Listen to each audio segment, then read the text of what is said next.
북한의 아주 큰 건설 사업, 바로 서해관문에 대한 겁니다. 이 자료들을 통해서요, 이 거대한 프로젝트가 어떻게 시작됐고 또 어떤 결과를 가져왔는지, 특히 북한 경제가 어려워진 것과 어떤 관련이 있는지 좀 깊이 파고 들어가 보죠.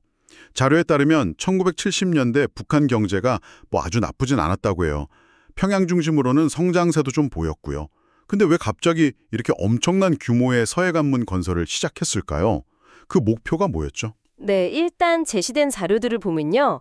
표면적인 명분은 상당히 그럴듯했습니다. 대동강 하구를 댐으로 막아서 아주 큰 담수호를 만들겠다. 그리고 간척지에 쓸 물을 확보하고 또 남포항을 넓혀서 큰 배들이 드나들게 하겠다. 뭐 이런 거였죠.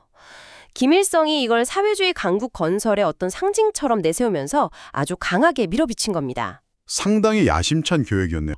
근데 계획 초기부터 전문가들이 좀 반대했다는 이야기가 있던데요. 특히 소련 기술자들 의견이 좀 중요했을 것 같은데. 맞습니다.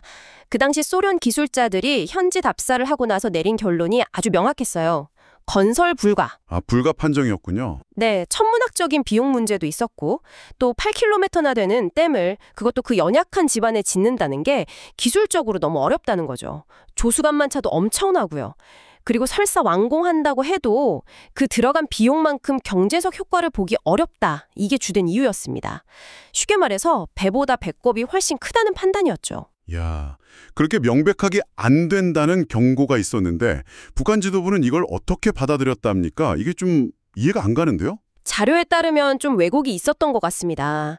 김정일이 소련아들이 깃을 안 주려고 반대하는 거다. 뭐 이런 식으로 김일성에게 보고를 했다는 거예요. 의존 않겠다. 우리 민족 주체적으로 완공한다. 이런 명분 아래 건설을 강행하라고 지시했다고 합니다. 1981년에 착공할 때 목표가 3년 안에 완공하는 거였고 예산은 최소 40억 달러. 이게 당시 북한 GDP의 거의 30%에 달하는 진짜 어마어마한 돈이었어요. 30%요? 와. 근데 실제로는 한 60억 달러 이상 들어갔을 걸로 추정됩니다. 이게 다른 데 쓰였다면 북한 경제가 어땠을까? 이미 이때부터 경제 전체에 무리가 가기 시작한 거죠. 주체적 건설, 말은 좋은데 그 과정이 순탄했을 리가 없겠네요. 그 부담은 다 누가 줬을까요? 전혀 그렇지 않았죠. 자료를 보면 군인 20만 명이 건설 돌격대라는 이름으로 동원됐습니다. 근데 뭐 제대로 된 장비도 없이 아주 열악한 환경에서 고강도 노동에 시달렸고 안전사고도 엄청나게 많았다고 해요. 특히 세계 최초라고 막 선전했던 선박침몰 공법이라는 게 있어요. 낡은 배를 가라앉혀서 제방 기초로 쓰는 건데 이게 기술 검증도 제대로 안 하고 그 약한 집안에 그냥 막 적용한 거예요. 그래서 제방이 내려앉고 금가고 심각한 부실 공사로 이어졌고 인명피해도 문짝 났다고 자료는 지적합니다. 결국 기술적인 문제, 안전 문제 다 터진 거네요. 네. 그래서 완공도 원래 목표보다 2년이나 늦어져서 1986년에 겨우 마무리가 됐습니다. 사실상 건설 과정부터 이미 실패가 예정되어 있었다고 봐야겠죠. 자, 그럼 이제 이 모든 희생 끝에 얻은 결과가 뭔지 좀 봐야겠습니다. 북한은 뭐 성공했다고 대대적으로 선전했을 텐데 실제 효과는 어땠습니까? 이게 북한 경제 추락이랑 어떻게 연결될까요? 자료들을 종합해서 분석해보면요. 결과는 참혹합니다. 서해관문은 북한 경제의 뭐랄까 끔찍한 자폭이었다. 이렇게 평가될 정도예요. 자폭이요? 네.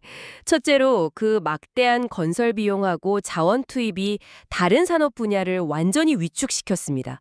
이게 결국 90년대 북한 경제가 완전히 무너지는 그 고난의 행군의 중요한 원인 중 하나가 된 거죠. 그리고 완공 후에도 계속 들어가는 유지비, 또 관문 움직이는 데 드는 엄청난 전력 소모, 이게 계속 부담인 거고요. 경제적 부담이 엄청났군요. 둘째로는 그 핵심 목표였던 항만 기능, 이것도 완전히 실패했습니다. 5만 톤급 배가 드나들게 한다고 했지만 북한 교역량 자체가 너무 적었고 더 심각한 건 전력난 때문에 관문이 제대로 작동을 못한 거예요.